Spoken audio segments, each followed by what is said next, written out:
What is going One on? man's opinion. We have decided that we will no longer stand for how you pronounce Illinois. What? The S is silent.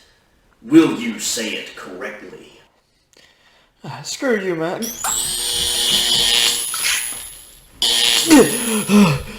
I ask you again, or it will continue. Listen. Will you say it correctly? Look, man, it's not that. It's not a big deal, okay? It's just how I say.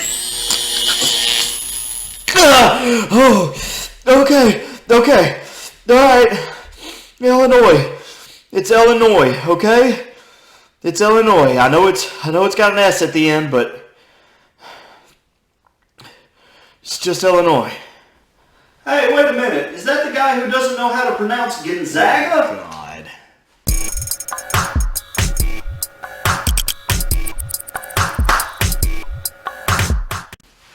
What's up, everybody, and welcome to One Man's Opinion. And today we're looking back at this crazy March Madness bracket. Listen, just off the jump, I made some mistakes, and I think we all did. That's the great thing about March Madness, though, is I think that's what's so fascinating about it, is that none of us really have a clue. I mean, we can watch basketball and we can think we know about a team, but especially in a season that was so odd, it made it that much more difficult to predict. And then you've got some crazy upsets going on and some things that, anyway, we'll get into it and I'll dive in. I've got a few things that I need to say and to elaborate on, and then maybe a few other things that I might double down on. So starting right off the top, we'll go through round one, I guess, first, and then we'll talk about round two a little bit. Gonzaga, make sure I'm saying that right. Gonzaga, look, I was just poking a little fun, okay? I didn't know I was pronouncing it wrong. I appreciate you guys telling me that I was pronouncing it wrong. And Illinois has always been like a coin toss. I've heard it pronounced both ways, so apparently a lot of people prefer it Illinois. So I'll keep that in mind. That's no biggie. Gonzaga over Norfolk, no biggie there. Oklahoma beat Missouri. We had that one right. Creighton, UCSB. You know, hindsight being what it is, I would have picked that again. I liked that pick. I really liked UCSB over Creighton. It was a really good game. I have no regrets there. A 12 over a 5 is a bold pick 90% of the time when you make it, and they played a very good game. Creighton has now since gone on and beaten Ohio, obviously, and they look pretty good. They're better than I would have given them credit for, but I don't know. I don't regret the UCSB pick. Virginia losing to Ohio. Look, I think I said in the review, if I remember right, that I wanted to pick Ohio but couldn't pull the trigger. Virginia was a coin toss. Everything they did this year was a coin toss, and it was tough. It was a tough season for them, and that sucks. It does. But now we've got Ohio moving on to play against Creighton, in the second round. So that's the way it goes sometimes. USC is good. USC is better than I thought they were. They beat Drake handily. We expected that. And then to get, I guess, you know what, we'll just go ahead and talk about round two also. Gonzaga beat Oklahoma. I think we all expected that. Oklahoma played decent, but I don't think their best. Let me just go ahead and say this about Gonzaga, and I'm going to mess up and call them Gonzaga again. So you guys I'm trying, okay? The effort's there, at least. I mean, that's got to mean something, right? Gonzaga is really good. And to be frank, I know I wanted to pick them to stumble. They're not going to lose to Creighton. And to be honest, they look like the best team in the tournament. I think some part of me just hates for the team that everyone is hyping to win. And maybe I wanted them to go down too bad, and I was looking for the right team to do that. Maybe, I don't know really why. In hindsight, even after I did the video, I'm not sure why I was so big on Kansas. And I know I incorrectly said multiple times that Kansas won their conference championship, and they didn't. It was Texas, and I knew that.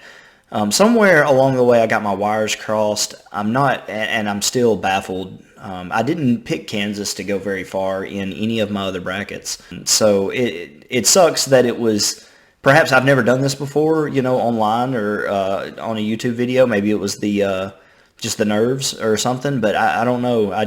Probably picking Kansas to go as far as I did was probably my biggest bonehead move. Certainly it played out that way, but even before they went down to USC, I knew, I was like, this was a bad pick on my part. And then Gonzaga will probably win it all. That doesn't mean I want to. It doesn't mean that I want them to, but they probably will. They're just really good.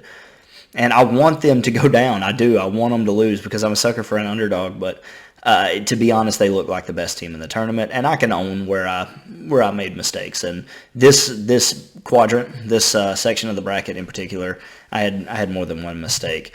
I actually picked Oregon to beat Iowa in a few of my other brackets.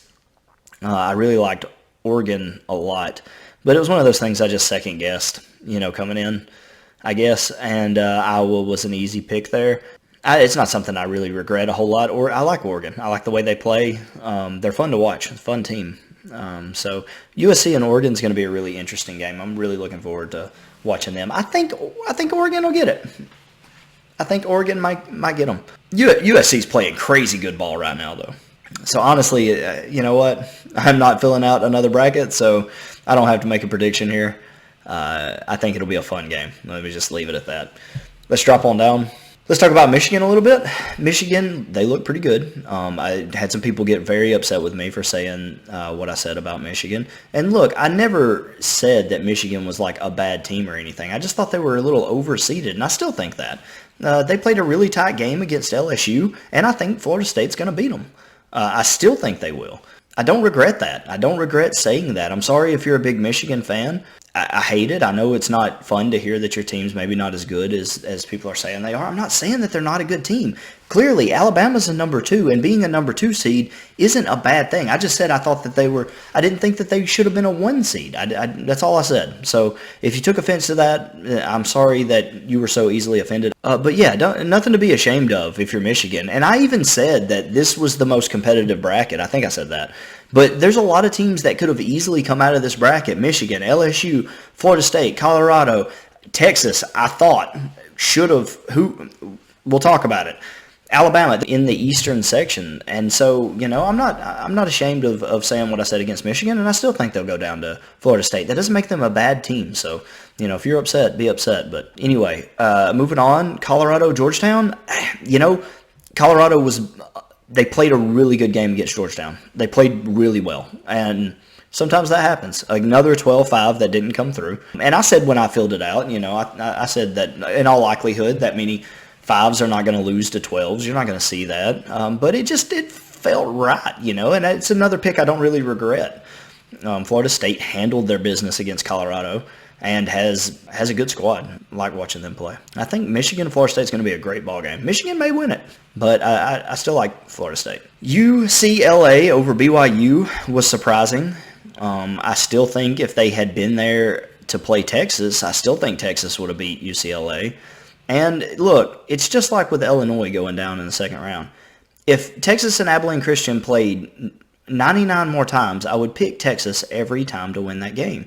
And I think Texas would win 99 out of 100. This was just the one 100, it was. And that, again, that's the beautiful thing about March Madness is you just never know. You never know. This bracket in particular has really put the madness in March Madness. It really has. And I know it's not just and I do have some picks, especially like what we talked about earlier with Gonzaga and Kansas. I have some picks that I certainly regret, but I don't have many. And that's the craziest part I don't regret picking that. I don't completely regret BYU, though I could be persuaded on that one. But I would pick Texas again tomorrow, and that's fine. UConn, Maryland, I never really knew much about either one of those teams, but I wasn't super impressed with either one of those teams. And so I'm not too terribly upset. That was a coin toss for me anyway, so losing that one wasn't a huge deal for me. Alabama and Iona. Alabama, man, we were struggling. We were super struggling against Iona. I almost said Tom Petty. John Petty had a tough game. He was getting blocked. He couldn't find the bucket, and he's been struggling a little bit from 3 for a while. And it all just sort of culminated, and it seemed like we couldn't get going. Then finally, right at the end, we got some traction and put them away finally. And then finally, again, there in the second round against Maryland, we found our shooters, and man, was it fun to watch. It was a blast to watch Alabama versus Maryland. Not if you were a Maryland fan, or not if you were counting Bama out, I don't guess. But even if you're not a Bama fan, I think as a fan of the sport, just to watch when a team gets hot like that, how fun it is to watch that is just, that's something special. So Alabama, UCLA, I still expect Alabama to move on past UCLA, but UCLA is not to be taken lightly. I won't say that at all. They're better than I would have given them credit for when I first filled out my bracket. So happy to admit that. Top and right in the South section. Baylor, Hartford, no surprises there. North Carolina, Wisconsin. I wish I would have given that one a little bit more thought than I did, but I'm not terribly surprised. I think I was more shocked that I filled out a handful of brackets, and I had North Carolina in every one of them, and that was just dumb. Because, I mean, obviously, Wisconsin can play ball. I thought North Carolina was better. I thought North Carolina was the better team. I thought that they would have won that game, and I don't think that I'm the only one out there who thought that way. But Wisconsin showed up, and they played ball, and they got the win, and they deserved it. And Baylor continues to play pretty good ball. Villanova over Winthrop. Purdue lost to North Texas. I literally said Villanova and Purdue are the most blah teams. Nothing would shock me with Purdue going down to North Texas. I just, for whatever reason, I didn't believe in Purdue or Villanova. Either one very much. I think Villanova, they found themselves here in the Sweet 16. I'm not trying to take anything away from them. They've played their games. They've won their games. And after North Texas beat Purdue, you can't just be like, well, they played a 12 seed and a 13 seed. So it's a pretty easy road to the Sweet 16 for Villanova. But there is a little bit of truth to that, at least, guys. I mean, we've seen in this tournament how the best overall team doesn't always win. It can be anybody's night, any given night, especially in tournament time.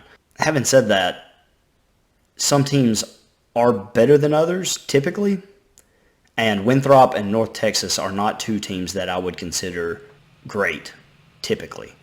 They've got players, and I'm not trying to take too much away from them. I really don't want to. They've got players, they play ball. North Texas did what they had to do against Purdue, and they get all the credit in the world for that. But Villanova has had a pretty easy walk so far, and I expect Baylor to clean them up. That's what I expect. Maybe I'm wrong, but I expect Baylor to clean them up. Texas Tech over Utah State, saw that. Arkansas continues to march on. They give me a scare against Colgate, and then give me a scare against Texas Tech, but they're doing what they need to do, and they continue to march on. I think they will beat Oral Roberts. Oral Roberts, who, by the way, is playing basketball. Fool me once, shame on you. Fool me twice, shame on me. And Oral Roberts has fooled me twice. Beat Ohio State, could have been a fluke. Beat Florida too. There's something to talk about. Oral Roberts is good. I still hope Arkansas, for the sake of my bracket and what little is left of it, I still hope Arkansas wins. But boy, it would be kind of cool to see a 15 seed, up in the Elite Eight. That's pretty neat. It's a cool thing to see. I don't care how bad it busted everyone's bracket, and I know it did. Still a pretty cool thing to see there as Oral Roberts continues to just march right through this thing. That's pretty awesome. Illinois, this is the heartbreaker. Even up until, I'd lost some games and things weren't going just great, but at the end of that first round, even though I hadn't won as many games as I would have liked, and I had lost like Texas and a few others, I don't think I had lost really any of my major teams. I'm pretty sure all of my Elite Eight teams were still around at the end of the first round. And then Illinois goes down to Loyola Chicago. Loyola Chicago played good defense. Okay, they did. They played excellent defense. But Illinois had one of the worst offensive ball games I have seen in a long time. And it's like Texas. Illinois and Loyola play again tomorrow. I'm taking Illinois by 12. I am. They are a better team. But I'm not going to sit here and bag on Loyola. They have handled their business. There's a reason that they're playing Oregon State in the next round. So, good on you, Loyola. Thank you for ruining my bracket and probably a lot of other people's. Tennessee, Oregon State, called the 12 over the 5 there. Finally got one of them right. Oregon State's really good. Oklahoma State played against them. Part of me wanted to take Oregon State, but it was one of those that I thought Oklahoma State had what they needed to beat Oregon State. I thought they were in the tougher conference, and I thought they were the better team. That's one of those, I might still make that pick tomorrow. I don't know, but Oregon State, they're good, and they're playing good basketball. They've been hot for a while, and you ride the hot teams. And then we get to my favorite part of the bracket, because Syracuse beat San Diego State and beat West Virginia. And I had comments, one guy in particular that was like, there's no way Syracuse beats San Diego State and West Virginia. And I might have eat a lot of crow on this bracket. But give me a chance to bask in the glory that I called one right. I told y'all to watch Syracuse in this tournament. And I didn't pick them to beat Houston, but I'm starting to wish that I had. Syracuse, people just don't know what to do. They don't know what to do against that defense. They see that 2-3, and they're just like, they're not covering me man to man. What do I do? And they just lose their minds. And it's beautiful. I love watching Syracuse play ball. And I told y'all they were going to make some noise in this tournament. They hadn't burned the house down yet, but watch out. I'm telling y'all, I've said it, and I'll say it again. Syracuse is the real deal. So keep your eye on Syracuse. All it's going to take is one team getting really, really hot against them. Houston's got some scores. They could do it, but I don't know. West Virginia beat Moorhead like I thought they would. Clemson went down to Rutgers. Clemson was such a freaking roller coaster, man. What a season. Just wins, loss, win, loss, win, loss. What a roller coaster. I was dumb for betting on them anyway. I thought they were the better team because Rutgers wasn't great either, but, whatever, Clemson. Better luck next year. And then Houston is handling business so far. Rutgers played them a pretty tight game, but Houston marching on. So far, let me just say, not a good bracket for me. And I hate that it's the first one that I've ever done like on YouTube for people, because it's not a good look. But honestly, I don't expect many people to have a very good looking bracket. There's probably very, very few to have a very good looking bracket at this point. And so I'm not too upset. And to be honest with you, as long as Alabama stays in it, hey, roll Tide, baby. So, let's just keep on rolling. We'll stick with it. Maybe Bama will get here. Maybe Baylor will get here. That'll make me look at least a little better. If Bama just won it all, that would just tickle me to death. So, but anyway, let me know in the comments, how bad is your bracket busted? What was the biggest surprise for these first 2 rounds of the tournament to you? What just made you throw your bracket out the window, set it on fire, just jump up and down, stomp, scream, whatever it was? What game really did it for you? Because there were several for me, but I think that Loyola Chicago thing, man, that was a dagger in my heart. That broke me down, bro. That was upsetting. But no, I appreciate everyone watching my last video. I appreciate all the love and all the support. I got a lot of very positive comments. I had some people that thought that I was a little mean to their conference, particularly, real quick before I close out, the Big East. Somebody was like, I can't believe you don't think the Big East is any good or something like that. Typically, the Big East is good. Typically, a lot of these conferences are good. I just thought they had a bad year, okay? Maybe I shouldn't have called them a crap conference. I don't know. You be the judge. How's the Big East looking now? Not great. It's fine. Either way, I'm happy that I could do this. I'm happy that so many people watched and so many likes. I picked up a lot of subscribers. That means the world to me, so thank you all very much. Did you like my breakdown of the first 2 rounds? Have you had a good March Madness? Are you having a good time? If you did lose all your teams and you're sitting there with no Final Four teams left and your whole bracket's busted and blew up and beat down, don't get mad. Remember, this is just March Madness and one man's opinion. Thanks.